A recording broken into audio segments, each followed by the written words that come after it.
तुम्ही तुमच्या कुलस्वामिनीची पूजा केली नाहीत आणि तुम्ही कितीही काही केलं तरी तुम्ही आयुष्यात यशस्वी होऊ शकत नाही.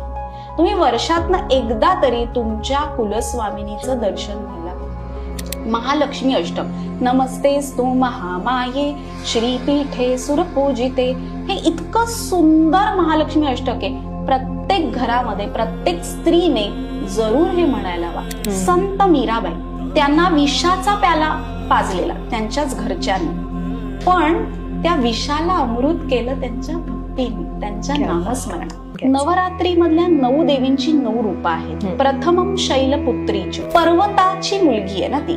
म्हणजे जेव्हा आपल्याला एखादं काही नवीन गोष्ट सुरू करायची आहे किंवा काहीतरी असं मोठं काम आपलं व्हायला पाहिजे, तेव्हा आपण शैलपुत्री देवीची आराधना करत असतो. म्हणजे मुलं ही देवाची रूप असतात. त्यांची पहिली 5 वर्ष आई वडिलांनी अगदी छान काळजी घ्यायला हवी. ते कोमल आहेत. कुंभार कसा त्या मडक्याला आकार देतो तेव्हा ते छान तयार होतं. तसं तुम्ही तुमच्या कुटुंबाला घडवा, तुमच्या कुटुंबाला वेळ द्या.